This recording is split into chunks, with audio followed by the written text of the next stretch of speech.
Choose, your mother or me. I don't want to see her in this house anymore. I'm allergic to her and her cats, my daughter-in-law said in the kitchen at midnight. I was standing just outside the door, and I heard everything. I just happened to be in the wrong place at the wrong time. I'd only come downstairs from my room to make some tea. She was sitting at the table with my son. He promised, tomorrow I'll help pack her things and move her into a hotel. And you're going to pay for that hotel? She asked. Kate, she doesn't have money. She gave us everything so we could buy this house. I don't care. She has an only son. If she hadn't spent her whole life working as a nurse, she could have given you more. I didn't want to hear another word. I tried to slip away quietly, on tiptoe. But behind me sat a little decorative table holding an honest-to-God vintage vase, the kind that looks like it knows French. My elbow nicked it. The vase met the floor like a swan dive onto concrete, and for a heartbeat the whole mansion listened to its own heartbeat. Kate and my son burst out of the kitchen. Then came the performance. See, she snapped, pointing at the glittering mess. You want her to take care of our baby? She can't even handle a vase. Do you know how much it cost? 10,000 at an auction. Who's reimbursing me? 10,000 for a dust catcher. I would have applauded if I hadn't been the accused. My son stared at the shards, then at me, as if I'd dropped his childhood on purpose. I'm tired of the fighting. Mom, you need to pack your things. I'll take you to a motel. Kate's pregnant, she can't be stressed. And you stress her out. For a second, the floor tilted. He was the boy I'd walked the hospital halls with during croup nights, the boy I'd ferried to violin lessons he quit, soccer he quit, and debate which he stuck with because he could argue with a fence post. And now he was escorting me out of the very house my money had helped buy, like I was a defective appliance. Let me say this before you start feeling sorry for me, I am 64, not a chipped teacup. I'm an American woman named Julia who can lift a stubborn patient and a stubborn truth with the same set of hands. I've changed bedpans and destinies. I don't fold easy. But betrayal has weight, and it sat on my chest in that hallway, purring like a very satisfied cat. I packed a bag in 5 minutes, 3 pairs of scrubs, 2 sweaters, my sensible shoes, a photo of my parents on their wedding day, and the envelope with the rental contract to my house, the one I'd signed, like a fool, with a smile. 2 years, we'd said. 2 years of renting my place to cover the down payment on their forever home, while I upgraded to the attic room and the job description: mom, light housekeeping, garden tending, laundry folding, future babysitting. We called it family helping family. Families have such pretty phrases for free labor. I didn't go to any motel. I slept in my minivan, in the driveway around the corner where their cameras didn't reach. Old nurses can find a blind spot in any ward. The van smelled faintly of hand sanitizer and last summer's sunscreen. I tucked my coat around me and listened to the mansion's HVAC hum, a whale singing money, and let the memories do what memories do best, march. 3 jobs at once when he was little. Clinic days, private duty nights, home health weekends. I learned to nap like a cat and stretch $1 like taffy. He had the helmet, the scooter, the skateboard, the orthodontics, the ski trips, and the seaside summers. I had calluses and a belief that love plus effort equals gratitude. Turns out that equation needs a better calculator. At dawn, I called a lawyer. He said what lawyers say when contracts are airtight and the tenant has prepaid for 18 months. You can't break it, Julia, not without repaying 4 times the amount. 4 times might as well have been the moon. I thanked him and hung up. 90 seconds later my friend Ruth texted one word, garage? I drove over. Ruth's garage was a museum of single-woman survival, paint cans, a snowblower, a punching bag with a faded Men magazine cover duct taped to it. She set up a cot between the rakes and the Christmas penguin and tucked a quilt around me. Sleep, she said. Then plan. We don't do collapse. We do strategy. Ruth's right. I've never been much for collapse. I slept 4 hours, woke up mean as a cat in a rainstorm, and made tea on a camping stove. That's when I remembered the other house, the little salt-beaten cottage my adoptive parents left me. Empty for years, it waited like a quiet promise on a quiet street in a different state. The last time I was there, the ocean had flung foam at my shoes and dared me to be brave. I called it on its dare. The drive was a ribbon of highway and thoughts I didn't want. I kept seeing my son's face when he said motel, like I was luggage to be stored. I kept hearing Kate's allergy to my existence. At a rest stop, a woman my age was laughing on the phone, loud, unapologetic. I wondered when I'd last laughed like that. Then I remembered, the day my patient, a retired jazz drummer, taught me to snap with both hands. Silly, small. But joy lives in the small. The cottage wasn't pretty when I pulled up. It had grown a beard of sea grass and a hunch of sand on the porch. The lock fought me like an old friend who didn't recognize me at first. Inside, dust had written its name on every surface. I opened the windows and the ocean walked in, rude and cleansing. Cleaning is a prayer if you do it right. It's an argument with entropy, a way to tell the universe, not today. I scrubbed until my shoulders complained, then scrubbed more. I found my mother's blue mixing bowl, the one she used for birthday cakes. I found my father's fishing knife, oiled and ready, like he'd meant to come back any minute. My parents adopted me when I was 4. They stitched a family out of the scraps they were given. Maybe that's why I still believe in needle and thread more than apology. When the floor stopped crunching and the kitchen remembered it was a kitchen, I climbed the attic ladder. The light up there had the color of old newspaper. Boxes, trunks, a fan with 2 less blades than it needed. I moved carefully, because at our age careful is less advice and more insurance policy. In the back corner, under a moth-chewed quilt, a battered file box waited. Inside the box, a folder. Inside the folder, my name. Not Julia. Another name, hand-typed on hospital forms that smelled like the past. There were dates, a clinic letterhead, signatures that curled like seaweed in dark ink. My fingers shook. For 60 years, my parents had said they didn't know where I came from, as if I'd blown in with the tide. They were kind. They were solid. They were also liars, maybe for love, maybe for fear.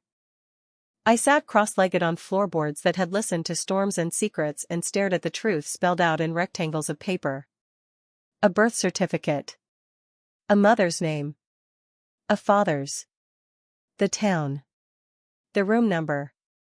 And tucked behind the last page, a photograph of a woman with strong shoulders and the same stubborn chin I see in my mirror when I'm about to do something difficult. I heard the ocean slap the shore like a metronome. My heart tried to keep tempo and failed. Somewhere below, a gull laughed, because gulls have no sense of occasion. I was holding a thread that could pull my entire life loose, or weave it into something truer. A car door slammed outside. I froze. I wasn't expecting anyone. The nearest neighbor was 2 blocks away and the cottage didn't exactly announce company. Another door. Footsteps on the sand. Someone was walking around my house. I tucked the folder under my sweater, crawled to the attic hatch, and leaned into the shaft of light, listening to the boards below groan under a weight that wasn't mine. Hello? A man's voice, uncertain, drifted up through the dust. Anybody here? I pressed my palm flat over the folder, over the name that wasn't Julia, felt the paper pulse with my own heartbeat, and answered without moving, without breathing, with every instinct I'd honed as a nurse and a mother and a woman who now knew the world had lied to her. The footsteps stopped directly beneath the attic ladder. The footsteps under the attic ladder paused, long enough for me to count 3 heartbeats. Then the man cleared his throat. Sorry to intrude, he called, like that somehow cancelled the crime of trespassing. I saw the windows open. Thought maybe the place was abandoned. I didn't answer. The folder was still under my sweater, its edges pressing into my ribs like a reminder, trust no one. The man shifted his weight. Name's Frank. I lived down the block. Didn't mean to scare you. Frank. My father's name had been Frank too, the adoptive one who taught me to patch a leaky roof and slice onions without tears. Coincidence? Maybe. Or maybe the universe was showing off its sense of humor. I stayed put. Years of nursing had taught me how to wait out pain, how to wait out silence. The man down below finally added, "Well, I'll leave you to it. Just thought I'd check. Folks around here gossip when they see activity in this old place." The screen door creaked, slammed, and the footsteps crunched away into the sand. Only then did I let out the breath I'd been holding. I descended the attic ladder slowly, folder pressed to my chest. The cottage's floorboards seemed to hold their breath along with me. I double-locked the door, checked the windows, then sat at the small kitchen table, papers spread like cards in a high-stakes game. The birth certificate was the worst of it. Not Julia. My name at birth was Maureen. Maureen Carter. Born in a clinic one town over, to a woman named Evelyn Carter and a man named Thomas. My hands shook as I traced the letters. I'd lived 64 years as Julia, nurse, mother, widow, exile, and suddenly, Maureen was waiting behind me like a ghost that had finally caught up. There was also a hospital discharge paper. Scrawled notes about treatment required and placement recommended. I didn't need a medical degree to read between the lines. I'd been sick. Sick enough that my birth parents, working-class people in a working-class town, had decided, or been convinced, that adoption was the only way I'd survive. I thought of my adoptive parents. They'd been gentle, steady, generous. They'd given me everything they could. And yet they'd also hidden this folder. Hidden the truth. Did they think the lie would protect me? Or did they worry that the truth would make me leave them? I closed my eyes and saw Kate's face, the way she'd sneered allergic like I was a moldy carpet. I saw my son's silence, his shrug, the way he herded me out like unwanted furniture. I'd lost them, but here was something else. My real beginning. My real blood. Maybe fate had a twisted sense of timing. Maybe you only find one family after you've been thrown out by another. That night I couldn't sleep. I dragged an old quilt onto the porch and sat listening to the ocean. Salt wind slapped my cheeks raw, and the moon painted the sand silver. I thought about all the birthdays I'd baked cakes for, every Christmas I'd spent trimming trees and wrapping gifts my son didn't appreciate, every vacation I'd worked double shifts to fund. I thought about the way my daughter-in-law counted my money like it was hers, and the way my son had nodded along. Then I thought about Evelyn and Thomas Carter. My birth parents. Were they still alive? Did they remember me? Did they grieve for the daughter they lost, or sigh with relief that she'd been taken off their hands?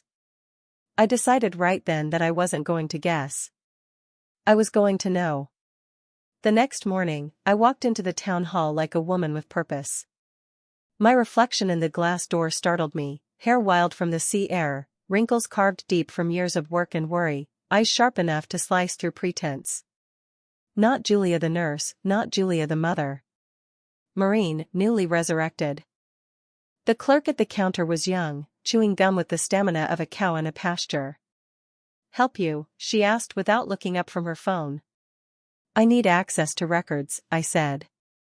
"Birth, death, marriage. Carter family. This county." She blinked, unimpressed. "Archives are in the basement. Opens at 9. Gotta sign in." I signed in. I even smiled when she handed me the key card, because I'd learned long ago that women my age are invisible until we bare our teeth or our charm. Better to start with charm. The basement smelled of mildew and paper, that particular perfume of old lives waiting to be rediscovered. I ran my fingers across spines of record books thicker than bricks, each one a ledger of someone's existence. It didn't take long. Evelyn Carter, born 1936. Married Thomas Carter, 1954. Daughter, Maureen, born 1960. No death record for Evelyn. Which meant she was still alive, if the gods were kind, if the clerk hadn't missed an update. 88 years old. Somewhere in this state. Still breathing, still a possibility. My hands trembled so badly I had to sit down. 88. She could be frail, she could be sharp, she could be a memory wrapped in human skin. But she was there. I wasn't sure whether I wanted to scream, cry, or laugh. Instead, I pulled out my phone and started searching. Evelyn Carter. Common name, uncommon urgency. Within minutes, I found a listing for an Evelyn Carter in a nearby retirement home. The ocean hummed outside, as though it knew. The house creaked. The folder whispered against the wood table. I'd been thrown out of my son's mansion like a bag of old clothes. But fate had just handed me a new thread. And I intended to pull it. That night, as I lay on the creaky attic cot, I rehearsed the meeting in my mind. What would I say to an 88-year-old woman who had once been my mother and then stopped? Would I shake her hand? Hug her? Ask her why? The truth is, I wanted to ask her everything. Did I look like her? Did I sound like her? Did she think of me on my birthdays? Did she regret? Or did she bury me in her mind the way my son had buried me in his? I didn't know. But I knew one thing: tomorrow, I would find out. And so, on the morning of my 65th birthday, I put on my cleanest sweater, tied my hair back, and drove to the address I'd scribbled on a scrap of paper. The retirement home rose out of the fog like a quiet fortress. I sat in the parking lot for a long time, hands gripping the wheel, heart punching like a teenager's before prom. This wasn't Julia's story anymore. It wasn't even Maureen's. It was mine, all mine, and it was about to begin. I opened the car door, squared my shoulders, and stepped into the unknown.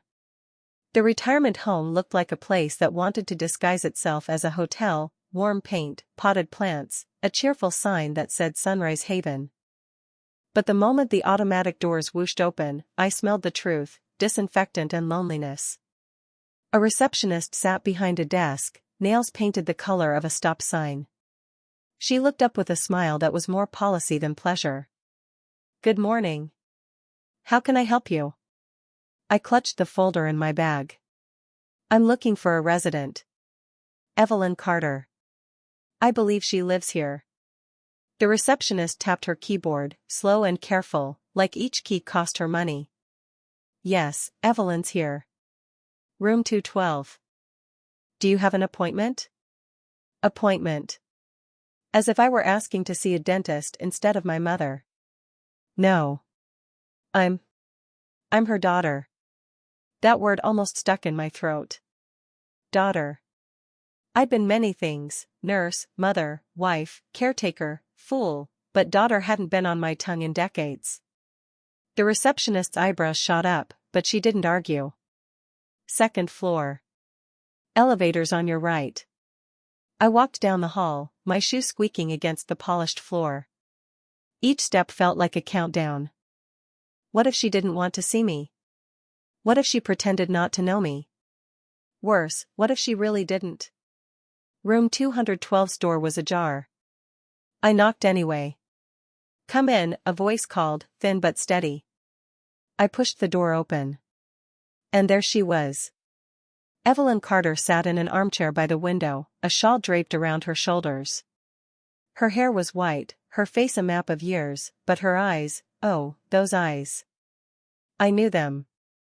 Sharp, gray-green, the same eyes that looked back at me in every mirror I'd ever hated and loved. She blinked, tilted her head, and whispered, Maureen? The folder nearly slipped from my hands. Yes, I said, my voice breaking like a wave. It's me. She pressed her hands to her mouth and began to weep, not the pretty tears of movies, but raw, shaking sobs that made her shoulders heave.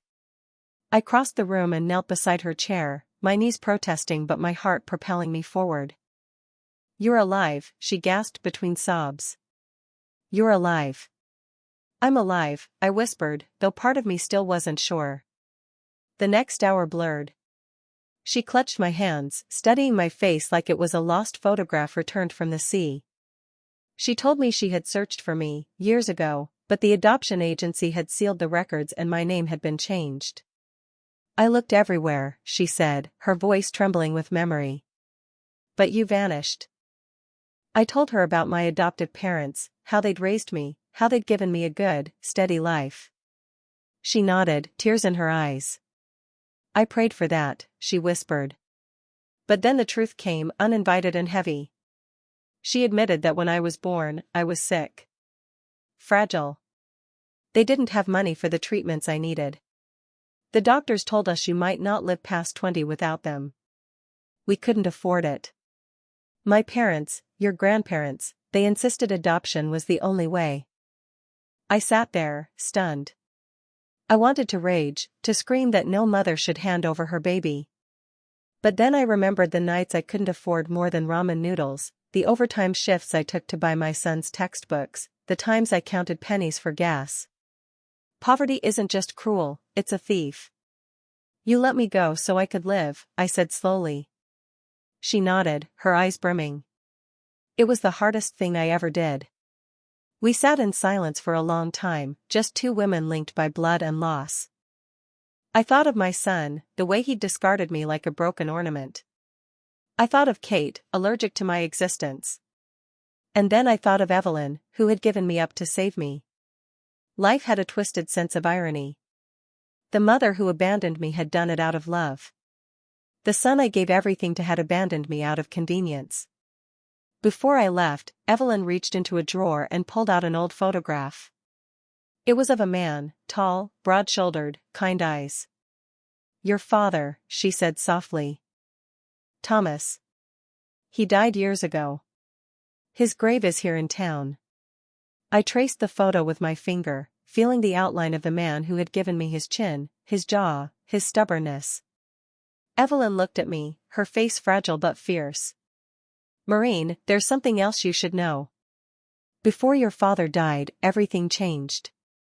We came into money, more than we ever dreamed of. And it's all yours now. You're the only heir. I blinked. What are you talking about? She smiled sadly. Your father won the lottery. Used the money to build a business. Shoes. The kind everyone wanted. It's still running.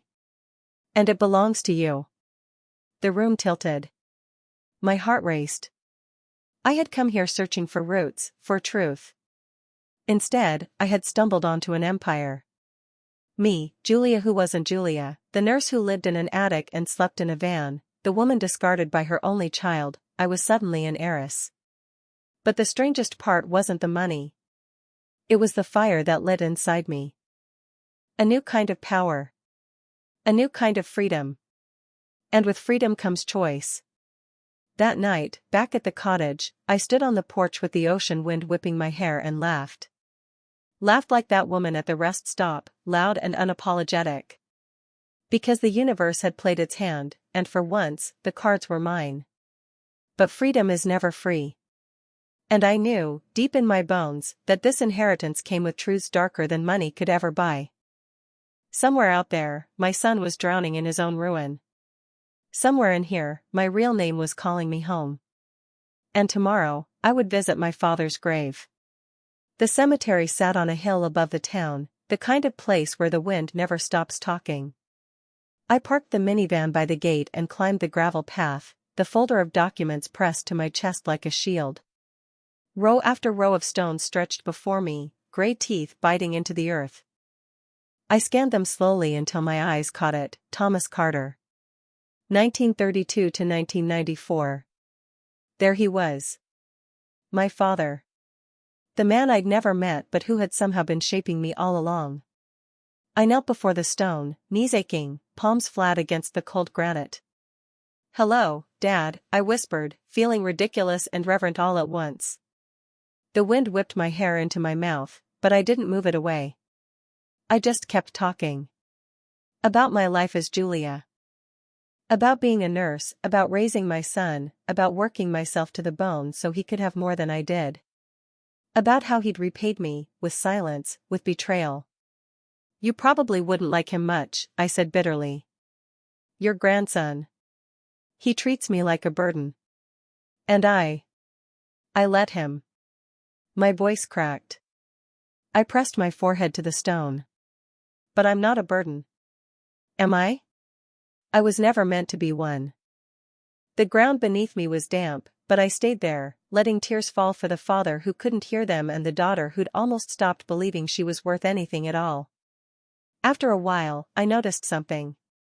Tucked into the base of the headstone, half buried under dirt and weeds, was a tin box no bigger than a paperback. My heart thudded. I pulled it free, brushed off the mud, and pried it open with my keys. Inside were photographs. Dozens of them, black and white, sepia, and later glossy prints. My father with Evelyn, young and laughing, arms around each other. My father holding me as a baby, bundled in a blanket, his eyes fierce with pride. My father standing outside a small storefront with a sign that read Carter Shoes. I gasped. The business wasn't just a rumor Evelyn had whispered, it was real. A photograph of my legacy, hidden in plain sight at his grave. But there were other photos too. Ones that made my stomach turn. Pictures of me in a hospital crib, tubes and wires trailing, nurses bending over me. And scrawled on the back of one, in my father's handwriting, "Forgive me, Maureen. We couldn't afford it. This is the only way." My hand shook as I stuffed the photos back into the tin. My father had loved me enough to let me go, just like my mother. That knowledge cut and healed at the same time. Back at the cottage, I spread the photos on the table, one by one.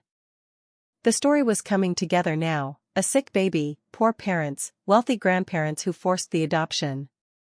And then, years later, a lottery win that came too late to change anything. But it wasn't just tragedy. It was proof. Proof that I had been loved. Proof that I had been wanted. And proof that the shoe business was real. The next morning, I drove into town to find it. The address on the back of one photograph still existed, Carter Shoes, Main Street. The sign above the shop was newer, sleeker, but the name was the same. Inside, shelves gleamed with leather boots, polished loafers, stylish sneakers. Customers browsed, clerks smiled, and a giant poster on the wall declared, "Family owned since 1975. Family owned. I walked up to the counter, heart hammering. A young man with curly hair looked up. "Can I help you?"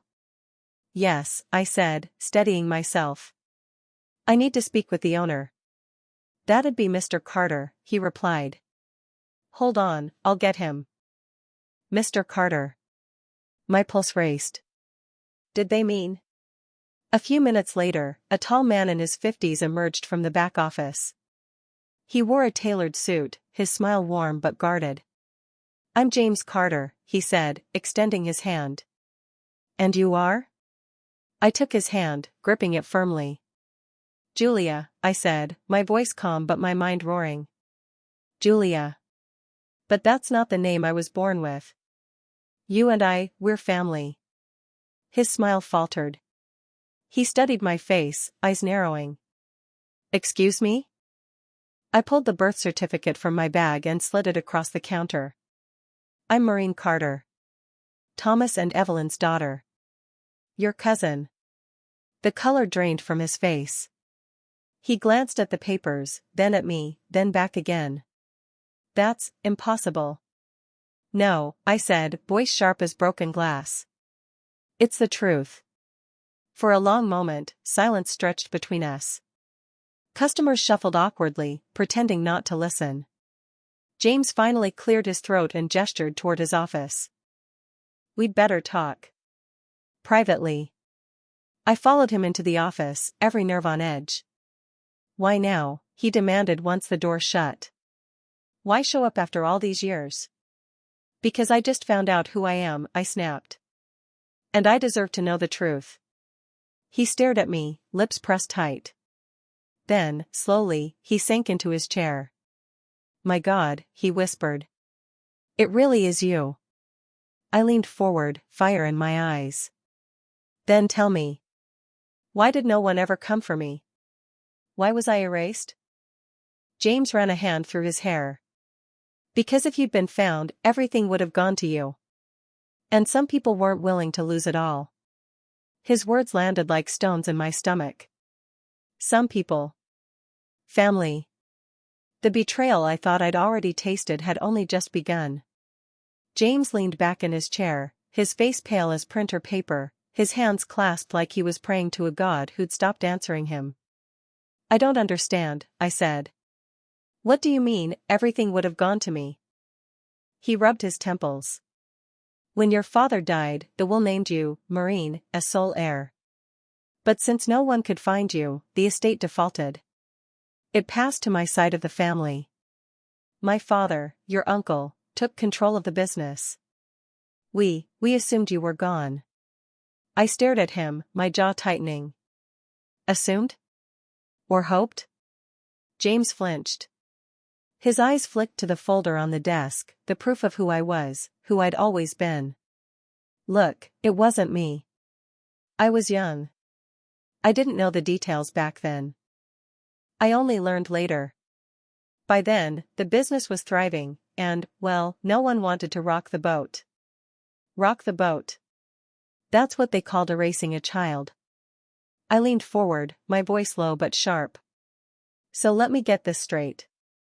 While I was working 3 jobs, wearing hospital shoes until they had holes, you were making a fortune off a business that should have been mine. And you all just stayed quiet?" James swallowed hard. "Yes." The honesty stung worse than any lie. I stood, my chair scraping against the floor. "Thank you for your honesty, cousin. But don't think for 1 second this is over. I may have lost years, but I haven't lost my fight." He rose too, trying for calm. "Maureen, Julia, whatever name you go by, this isn't simple. The company's big now. Employees, contracts, shareholders. It's not just a family shop anymore. Even if you're legally entitled." "When I'm legally entitled," I cut in, "not if." He exhaled like a man bracing for a storm. "You'll need proof. Records. DNA, maybe. The board won't just hand you anything." I tapped the folder. "I have proof. And I'll get more. Trust me." With that, I walked out of his office, head high, leaving him staring at the documents like they were a grenade. That night, back in the cottage, I paced the kitchen floor. Betrayal upon betrayal. My son discarding me, my family burying me, my inheritance stolen. But anger is a fuel, and I had plenty of it. I poured myself tea in my mother's old blue mixing bowl, no clean mugs left, and whispered, "All right, Julia. Or Maureen. Or whoever the hell you are now. Time to plan." I made 3 lists. List 1, proof. Birth certificate, adoption records, DNA if needed. Every scrap of evidence. List 2, allies. Evelyn, weak but alive. Maybe she could testify. Ruth, my bulldog friend with a garage. And perhaps, though it made my stomach twist, James himself, if he could be pushed to my side. List 3, enemies. Anyone who had kept me hidden. Anyone who would lose if I came forward. And that list, I suspected, was longer than the other 2 combined. The next morning, I visited Evelyn again. She sat wrapped in her shawl, sipping weak coffee. Her eyes lit up when she saw me. "Maureen," she whispered, reaching for my hand. "Tell me everything," I said. "No more half-truths. Why didn't anyone look harder for me?" Her eyes clouded. "Your grandparents. My parents. They arranged the adoption. They thought we were too poor, too weak to raise you. When Thomas died and the money came, it was too late. We tried, but the records were sealed. And your uncle, he didn't want you found. He convinced me it would only hurt you." "Hurt me?" I barked. "Or hurt his wallet?" Her silence was the answer. I softened, squeezing her hand. "I don't blame you, Mom. You did what you thought would keep me alive. But they stole my life. And I'm not going to let them keep it." Her eyes filled with tears. "Then fight. Fight for it. It's yours." On my way out, I passed a mirror in the hallway. For the first time, I saw not just Julia the discarded mother, not just Maureen the lost child. I saw a woman with fire in her veins. I saw someone dangerous. Back at the cottage, I found Ruth waiting with groceries and that look she always gave me when she smelled trouble. "What's going on?" she demanded. I poured her a glass of wine and told her everything. About Evelyn. About James. About the business. About the inheritance that had been stolen. She listened, arms crossed, jaw tight. When I finished, she said, "So let me get this straight. Your no-good son throws you out. Your birth family erases you. And now you find out you're the rightful heir to a company worth millions?" "Exactly." She grinned like a wolf. "Then let's make them sweat." I laughed for the first time in days. "You'd make a good lawyer, Ruth." "I'd make a better hitwoman," she shot back. That night, as the ocean beat its drum outside the window, I lay awake. Images spun in my mind: my father's grave, the shoe store, James's pale face. And then, another image, my son's house. The one I'd helped him buy. The one I'd been kicked out of. I pictured it with a for sale sign out front.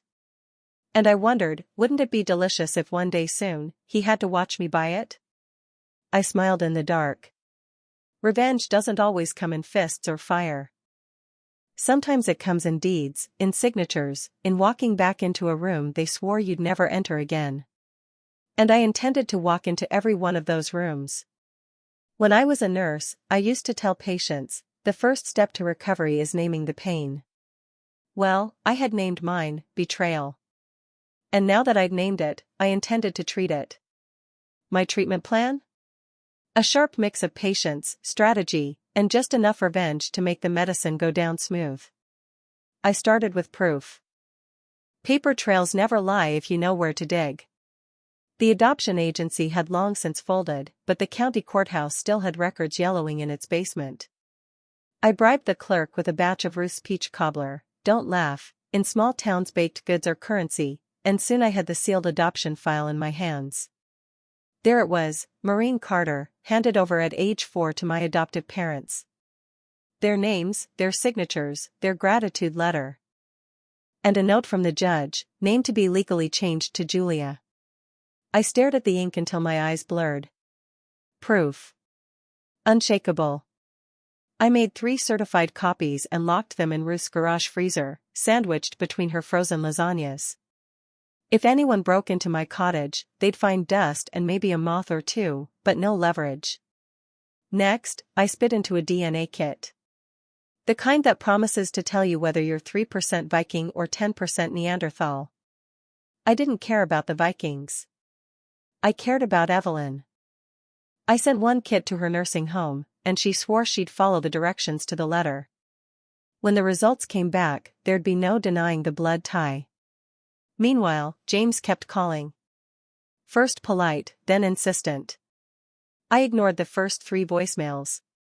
On the 4th, his tone had shifted from "let's talk this out" to "you're making a mistake." "Maureen," he said, spitting my name like it tasted bad. "You don't know how complicated this is. If you go public, you'll ruin everything. Think about your reputation. Think about your son." Ah, there it was. My son. My Achilles heel. I deleted the message. Let him stew. Speaking of my son, his downfall had already begun. Ruth, ever the town gossip, told me she'd seen a for sale sign in front of his mansion. Apparently Kate ran off with a man who owns half the car dealerships in the county, she said, gleeful as a child with candy. Your boy's been hitting the bottle. Lost his job too.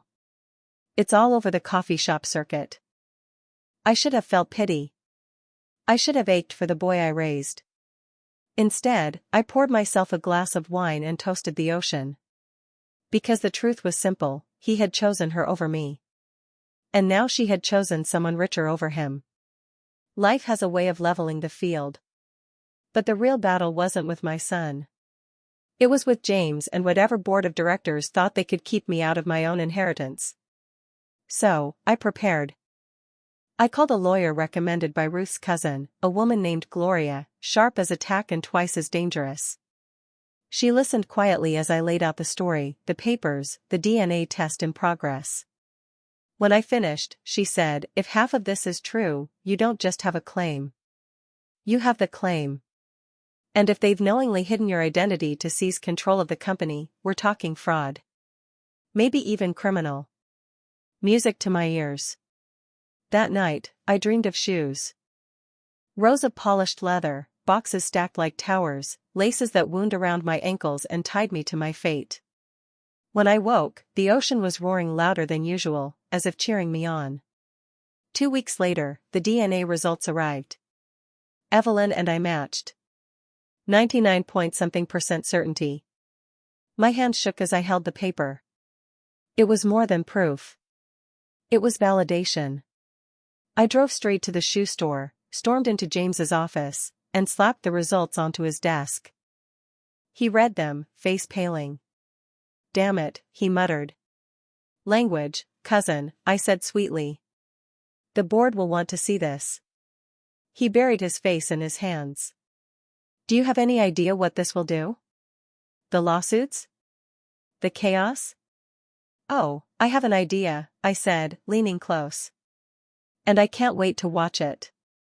By the time I left, James looked like a man standing on a fault line, waiting for the quake. And I felt 10 feet tall. On the way back to the cottage, I stopped by Evelyn's nursing home. She was sitting by the window, knitting a scarf the color of spring grass. "You were right," I told her, showing her the papers. Her hands trembled. Tears welled. "Then it's yours, Maureen. Everything your father built, it's finally yours." I kissed her forehead, breathing in the faint scent of lavender lotion. "Not just mine, Mom. Ours." That night, Ruth and I sat on the porch with a bottle of whiskey between us. "What's the next step?" she asked. I smiled, "Slow and dangerous. Now we make them sweat." The ocean roared approval. Because the game had shifted. I was no longer Julia, the discarded mother. I was Maureen Carter, rightful heir, armed with proof, with purpose, and with the kind of fury that builds empires, or burns them to the ground. And trust me, I was ready to do either. When I was a girl, my adoptive mother used to say, "Patience is a virtue, but timing is power." I didn't quite get it then, but now? Oh, I understood it like gospel.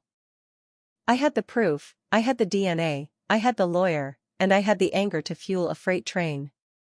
The only thing left was timing. Gloria, my lawyer, wasted no time. She drafted a letter so sharp it could have shaved the stubble off James's jaw. Certified. Hand-delivered. Addressed not just to him, but to every board member of Carter Shoes. It spelled it out in black and white. Maureen Carter, biological daughter of Thomas and Evelyn, with supporting documents and DNA evidence, hereby asserts her legal right as sole heir to the Carter estate and business. I imagined the board members choking on their lattes as they read it. The letter wasn't just a claim. It was a storm warning. James called me that night, voice tight. "Maureen, Julia, whoever you think you are, you've just thrown a grenade into the middle of my life." "Correction," I said sweetly. "I've thrown it into mine. You've just been squatting in the blast zone." He hung up on me. Coward. Meanwhile, my son had started sniffing around. He'd heard whispers, small towns leak secrets faster than cracked pipes. Ruth said he'd been spotted at the diner, asking if anyone knew what I was up to. And then came the knock at my cottage door. I opened it to find him standing there, thinner than I remembered, eyes bloodshot, shirt half-tucked like he'd lost a fight with his reflection. "Mom," he croaked. The word hit me harder than I wanted. I crossed my arms. "What do you want?" I heard things. About money. About a company." He shifted from foot to foot, like a boy caught stealing cookies.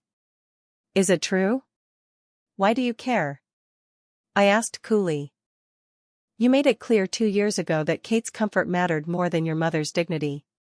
He winced. I was wrong. I see that now. Please, Mom. I need help. I'm broke. I lost the house. I'm living in a buddy's garage. I don't know what to do. For a flicker of a second, the nurse in me wanted to cradle him, fix him, bandage his wounds. But then I remembered the motel. His silence while Kate spat venom. His hand shoving me out the door. No, I said simply. His eyes flared. No? I'm your son. You were my son, I said, voice steady. But you fired me from that job the night you chose her over me. You don't get to come crawling back because you ran out of options. His face twisted. You're heartless. I leaned in, close enough for him to smell the ocean salt on my skin. No. I finally grew a heart big enough to stop being your doormat. He stormed off, cursing. But I didn't crumble. Not this time. The next day, Gloria called with news. The board wants a meeting. Tomorrow. They've asked you to come to headquarters. Headquarters. The heart of the empire that should have been mine decades ago. Perfect, I said. Be careful, Gloria warned. They'll try to intimidate you, paint you as unstable, greedy, whatever sticks. Don't let them. Darling, I chuckled, I've been screamed at by surgeons at 3 a.m. while holding a hemorrhaging patient together with my bare hands. A boardroom full of men in suits doesn't scare me. The headquarters was a glass and steel monstrosity, the kind of building that screams money and power. I wore my best navy suit, thrift store, but pressed sharp, and my grandmother's pearls. Power isn't just in what you wear. It's in how you carry it. Inside the boardroom, 10 faces turned to me. Some curious, some hostile, some calculating.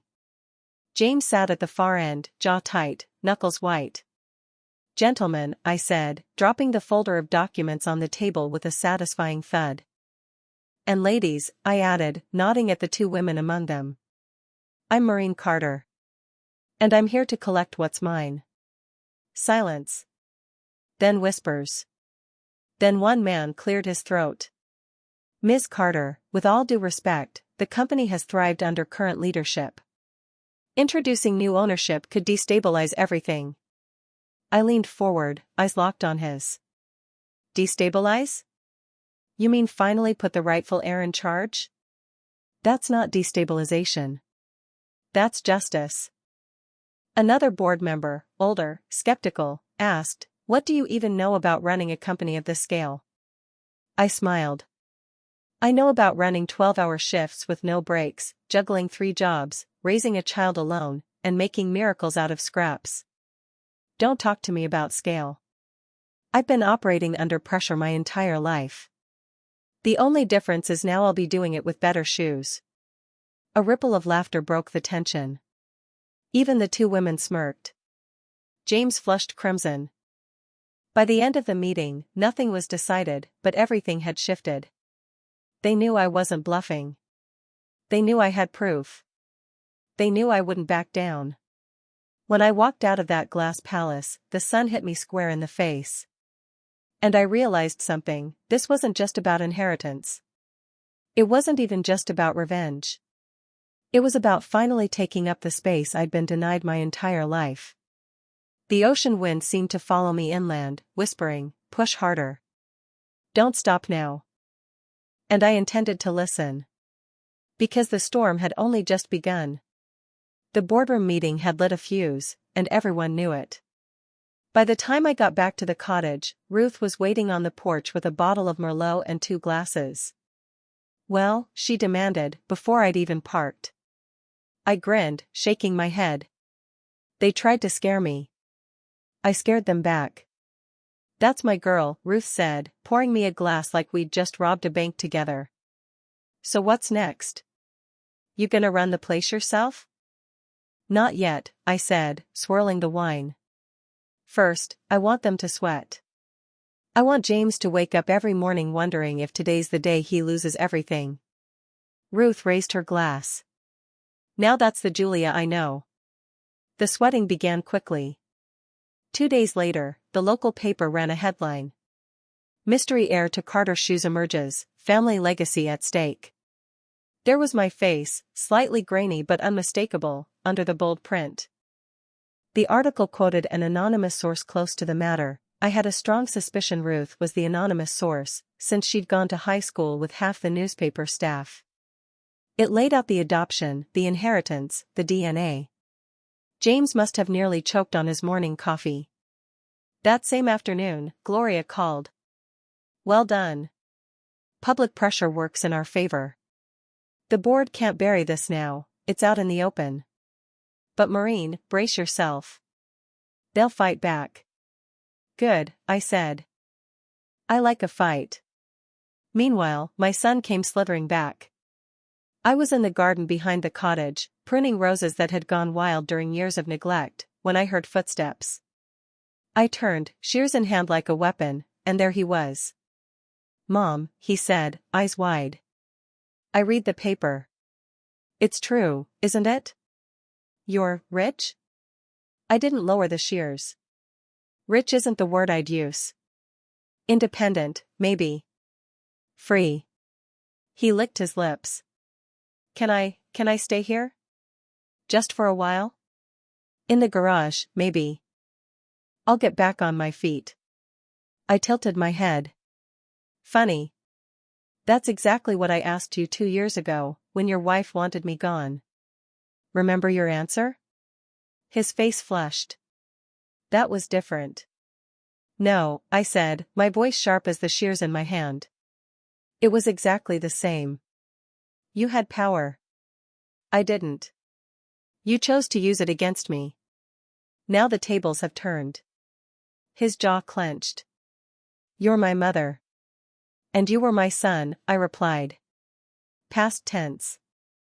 He cursed under his breath and stormed off, but I didn't chase him. I went back to pruning roses, clipping away the dead parts so the living could flourish. Gloria called again the following week. The board wants to negotiate. They know they can't win outright, not with the DNA. But they'll offer you a settlement, money, shares, maybe a quiet payout if you agree not to push further. How much? I asked. Millions, she said flatly. Enough to set you up for life. I thought about it. Money would solve a lot, no more worrying about groceries, no more sleepless nights in vans or garages.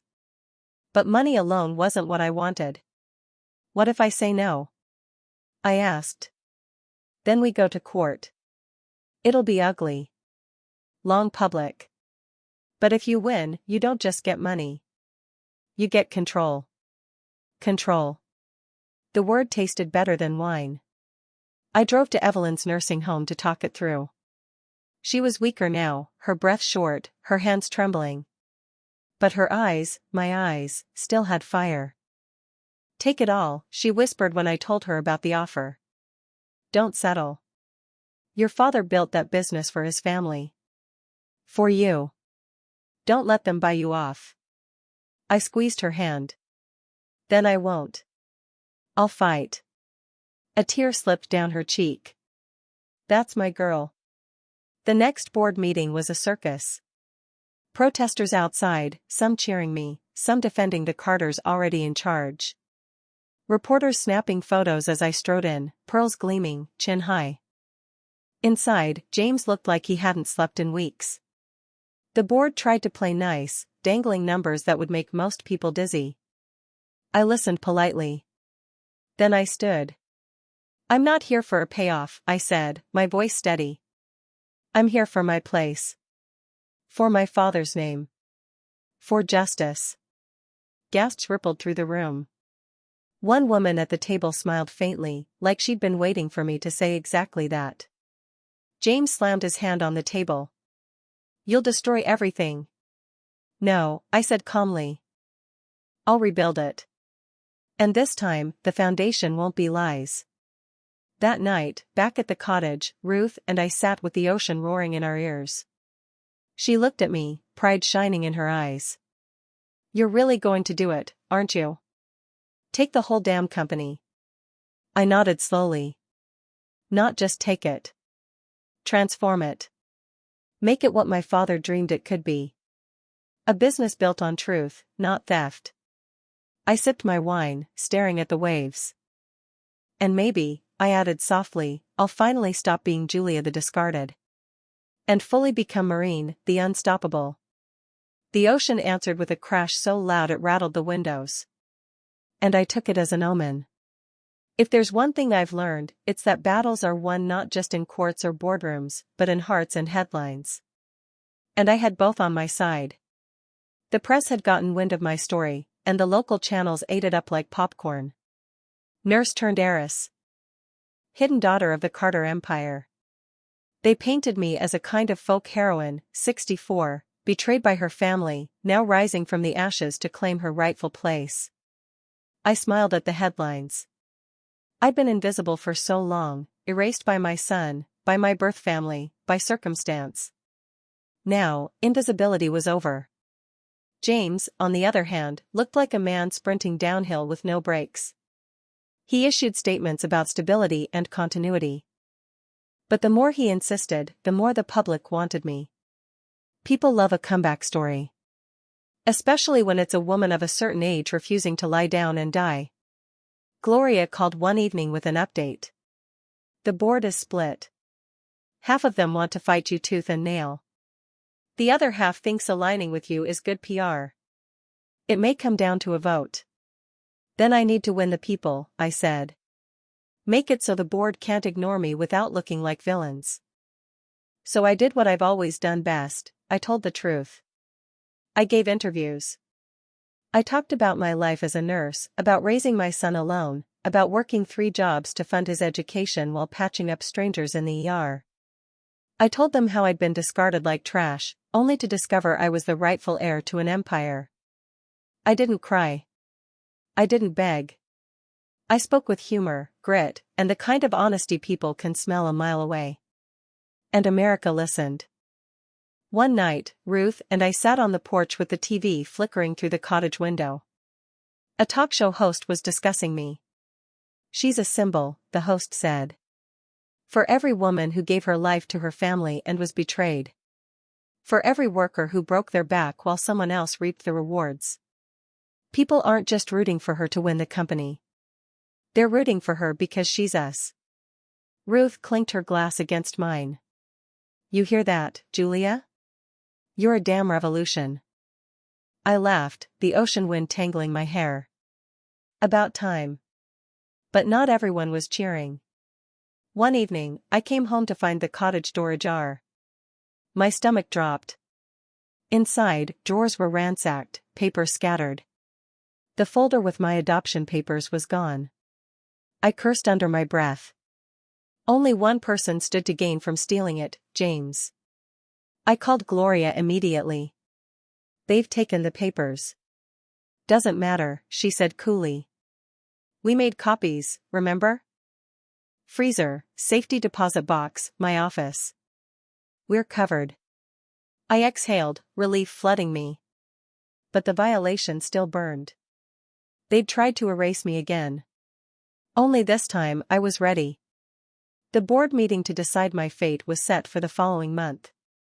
I spent the weeks leading up to it preparing like it was a prize fight. Gloria drilled me with questions, tough ones meant to rattle me. Ruth coached me on body language, don't cross your arms, it makes you look defensive. Keep your chin up. Stare 'em down like they're bad potatoes. And Evelyn, sweet Evelyn. She grew weaker by the day, but every time I visited, she gripped my hand and whispered, fight. Promise me you'll fight. I promise, I told her. And when it's over, they'll know my name. And yours. The night before the vote, I sat alone on the porch, staring at the sea. I thought about my father, hiding that tin box at his grave. About my mother, forced by poverty and family pressure to give me away. About my son, so quick to discard me, now drowning in the consequences of his choices. And I thought about myself, the girl once called Maureen, the woman once called Julia, the fighter who now carried both names like armor. The ocean roared, wild and endless. And I whispered back, I'm ready. The morning of the vote, I walked into headquarters in a crimson dress. Not navy, not black. Crimson. The color of fire, of power, of blood. Every head turned. Reporters shouted questions. Cameras flashed. I smiled, slow and sharp. Today, I wasn't Julia the nurse. I wasn't Julia the discarded mother. I was Maureen Carter. And I was here to take back what was mine. The boardroom was a theater that morning, and I was both star and executioner. 10 men, 2 women, all seated like statues around the glossy oak table. At the head sat James, his jaw set so hard I half expected his teeth to shatter. Cameras weren't allowed inside, but I could feel the weight of the press just beyond the doors, waiting to pounce on the outcome. I set my red leather folder on the table, matching my crimson dress, and let it sit there like a loaded pistol. "Shall we begin?" I asked, my voice smooth as bourbon. Gloria opened with the evidence: birth certificate, adoption records, DNA test. She laid each piece down one by one, like playing cards that crushed the opposition. By the time she finished, the board looked less like statues and more like dominoes wobbling on their bases. James tried to rally. "Yes, she has documents. But we've run this company successfully for decades. Introducing her now would destabilize everything. Think of the employees, the shareholders, Think of the truth," I cut in, my voice slicing across the room. "This company was stolen from me. From my father's name. From my mother's blood. You can dress it up with shareholder meetings and press releases, but theft is theft. And you've been living on borrowed time." A murmur rippled down the table. One of the women on the board leaned forward. She was in her 60s too, sharp-eyed and unafraid. "Ms. Carter, what exactly do you want?" I smiled. "My seat at this table. My father's company restored to his rightful heir. And a new direction for Carter Shoes, one that doesn't bury its past, but builds on it." James laughed bitterly. "You? Run a multimillion-dollar corporation? You've been a nurse your whole life." I met his gaze, steady. A nurse who managed crises daily. Who kept patients alive under impossible conditions. Who ran households on nothing, who gave everything she had to her family until they discarded her like trash. Don't you dare tell me I don't know how to handle pressure. I've stared down death. You're just another man in a suit. The room went still. Even James looked rattled. The vote was called. One by one, hands went up. For me. Against me. Each tick of the count pounded in my chest like a drum. 6 in my favor. 5 against. 1 abstained. I had won. Just like that, the balance of power shifted. I wasn't just a claimant anymore. I was officially recognized as the heir and a board member of Carter Shoes. James sat back, pale and shaking, his reign crumbling before his eyes. I wanted to savor it, but the truth is, I felt something sharper than victory. Justice. Afterward, reporters swarmed me outside. Flashes exploded, microphones thrust in my face. "Ms. Carter, how does it feel to win?" I looked straight into the nearest camera. "It feels like the end of silence. For too long, women like me have been erased, by poverty, by men, by betrayal. Today, I took back my name. And tomorrow, I'll take this company where it always should have gone." The crowd erupted. That night, Ruth and I celebrated with champagne in paper cups. We clinked them together on the porch while the ocean sang its endless hymn. "You did it," she said, eyes shining. "You actually did it." "I did," I said softly. "But it's not over. This was just the first battle. Now comes the war, proving I can lead, keeping the vultures at bay, and making sure James doesn't sabotage me." Ruth smirked. "Let him try. You'll eat him alive. But victory always comes with a price." 2 days later, I got the call. Evelyn was gone. My chest hollowed out. I drove straight to the nursing home, numb, and sat by her empty bed. On the nightstand, she'd left a note in shaky handwriting. Maureen, I always knew you were stronger than the world allowed you to believe. Carry our name with pride. I love you. I pressed the note to my heart and wept. She hadn't lived to see the company in my hands, but she'd seen me reclaim my place. Maybe that was enough. At her funeral, James didn't show. Of course not. But I did. I stood by her grave, chin high, and vowed aloud. I will not waste this chance, Mom. I'll honor you and Dad. I'll build something that lasts. The wind carried my words away, but I knew she heard them. That night, when I returned to the cottage, someone was waiting in the shadows of the porch. My son. Congratulations, he sneered. His breath smelled of whiskey. The whole town thinks you're a hero now. But you're nothing. Without me, you're nothing. I stared at him, calm as the tide. Funny. Without me, you wouldn't even have a roof over your head right now. He swayed, anger and liquor mixing. Let me in, Mom. Let me stay here. Just the garage, I don't care. Please. I shook my head. No. You made your choice 2 years ago. And I made mine tonight. His face twisted. You'll regret this. No, I said, stepping inside and closing the door. The only thing I regret is ever thinking you'd protect me. The lock clicked. His fists pounded once on the wood, then silence. But I knew this wasn't the last I'd see of him. The morning after I turned my son away, the ocean looked different, wilder, sharper, as if it too sensed a storm brewing. Ruth sat at my kitchen table, sipping her coffee with both hands. You know he'll be back, she said. I know, I replied, buttering toast I had no appetite for. Like a bad penny, he always turns up. But this time I won't cash him in. Sure enough, 3 nights later, he was on the porch again. Not drunk this time, but desperate. His eyes darted, his hair unwashed, his voice trembling. Mom, he whispered, I need you. I've got nowhere else to go. I stood in the doorway, blocking his view inside. And where was my place to go when you threw me out? Remember the motel you wanted to dump me in? Remember how I slept in my van instead, because you couldn't spare me a corner of your mansion? He flinched, guilt flashing across his face.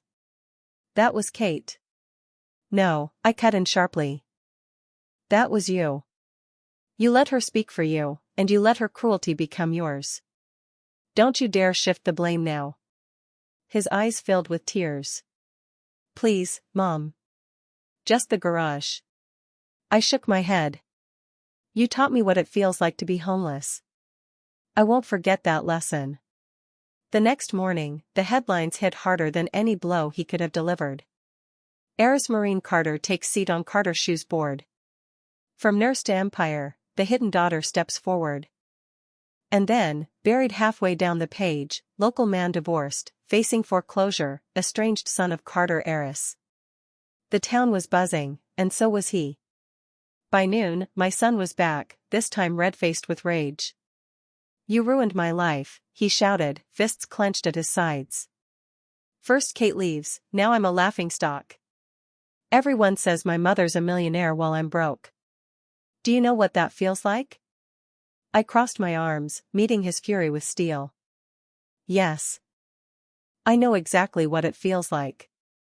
Because you made me live it first. He snarled, pacing. You could fix everything. Give me a piece of it. Just enough to start over. No, I said. His voice cracked, desperate now. I'm your only child. And I was your only mother, I answered. And you threw me away. That night, the news aired a special segment about me, the comeback mother, they called it. They told my story with swelling music and dramatic pauses. My son watched it too, I know because he banged on my door afterward, shouting, they're making you a saint. But I know the truth, you're selfish. I didn't answer. Let him scream. Let the neighbors hear. I'd spent too many years silenced. His noise was nothing compared to my resolve. Meanwhile, inside the company, James was unraveling. He stormed out of meetings, tried to rally board members against me, whispered threats about taking me down. But the tide had turned. Employees greeted me with cautious smiles, some even clapping when I walked through the offices.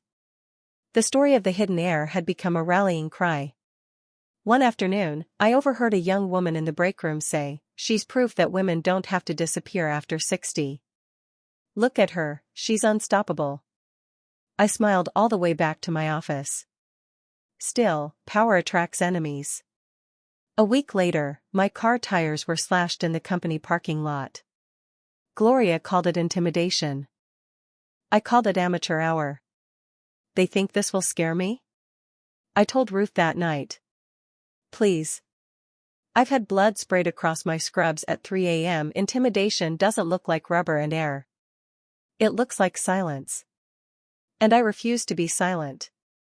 Ruth raised her glass. Then make them louder. And louder I became. I proposed new initiatives at the company: health benefits for workers, childcare support, better safety in factories. Some board members balked, but the employees adored it. Suddenly, Carter Shoes wasn't just a business. It was a movement. And my face was the banner. James seethed, my son raged, but I flourished. Then came the night my son returned, not with anger, but with something worse: defeat. He stood on my porch, thinner than ever, his eyes hollow. "Mom," he whispered, "please. I have nothing.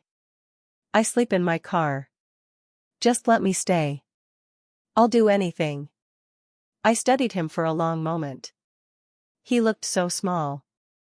But I remembered the night he'd stood beside Kate while she spat venom, remembered the silence that had cut deeper than any scream. "No," I said again, softly but firmly. "I can't." He swallowed, tears brimming. "Why not?" "Because the door you closed that night wasn't just the one to your house. It was the one to my heart. And some doors, once shut, don't reopen." His shoulders sagged. He walked away into the night. And I let him. But as I watched him disappear down the street, a thought coiled in the back of my mind. James was on the ropes. My son was broken. The empire was mine for the taking. But victory, I'd learned, never comes clean. And I had one more battle to fight, the one against myself. When I was a nurse, I learned something simple: the hardest wounds aren't the ones that bleed. They're the ones that stay hidden, festering under the skin until they either heal or poison you. My son was one such wound. My stolen inheritance, another. And now, standing on the balcony of Carter Shoes headquarters, the city glittering below me, I knew it was time to decide whether I'd let those wounds define me, or whether I'd turn them into scars I could wear like medals. The company was mine. The board had voted me in, the employees had embraced me, and the press adored the Phoenix Mother, as one headline called me. I could have stopped there, taken the title, the money, the applause. But I wanted more than survival. I wanted legacy. So I worked. Harder than I'd ever worked in any ER or clinic. I toured factories, met with workers, sat down with designers. I asked questions no one had dared ask before. Why aren't the women on the floor paid the same as the men? Why do single mothers have to choose between childcare and overtime?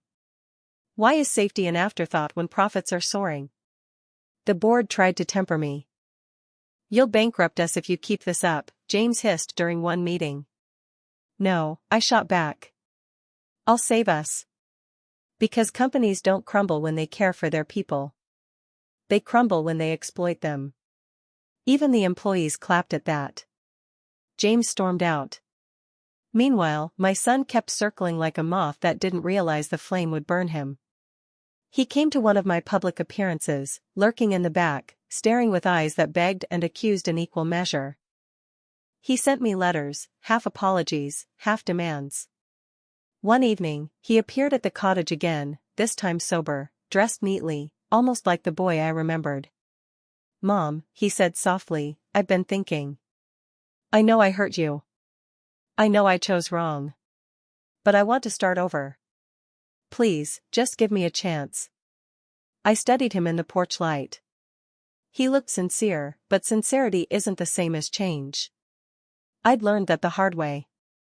You want forgiveness, I said. But forgiveness doesn't rebuild trust. And without trust, there's no home for you here. He swallowed. So that's it? I'm dead to you? I shook my head. No. You're alive. And that means you can choose to build a life on your own. But you won't do it on my back anymore. His face hardened. You've become cruel. No, I said, my voice steady. I've become free. He left without another word. And this time I didn't watch him go. 6 months later, Evelyn passed away. She didn't live to see the company fully in my hands, but she lived long enough to see me stand tall with our name. At her funeral, I placed a single red rose on her coffin and whispered, I found you. And because of you, I found myself. I think she heard me. 2 years passed. Carter's shoes flourished, stronger than ever. We expanded into new markets, not just with profits, but with principles. Workers got fair pay, women rose to leadership, and the company became known not just for shoes, but for integrity. As for me? I moved back into my own house once the tenants left. Painted the walls, planted roses, reclaimed the space that had once felt lost. Every morning, I walked through rooms that smelled of lemon polish and salt air, and I thought, this is mine. Truly mine. One day, as I drove past my son's old mansion, I saw the familiar sign on the lawn, for sale. The place was empty, stripped of laughter and love. I didn't stop. Some ghosts aren't worth visiting. The final time my son came to see me, it was different. No rage, no pleading. Just a tired man, older than his years, standing in the driveway of my house. I'm getting remarried, he said flatly. Again. Maybe this one will stick. I nodded. I hope it does. He hesitated. You really won't take me back, will you? I met his eyes, clear and unwavering. You closed that door 2 years ago. And I won't reopen it. Not for you, not for anyone. His shoulders slumped. He turned and walked away. The slam of a car door, the roar of an engine, and then he was gone. And I felt nothing but peace. Now, when I sit on the porch at night, the ocean crashing in rhythm with my heartbeat, I think about the long road I've walked. The nurse who gave everything. The mother who was discarded. The daughter who was hidden. And the woman who rose anyway. I am Julia. I am Maureen. I am both and more. And if anyone thinks they can erase me again, I'll remind them. I don't shatter like a vase. I break chains. I build empires. I endure. And that is my story. Not of loss, not of betrayal, but of reclamation. Because sometimes the sweetest revenge is not what you take from others. It's what you finally claim for yourself.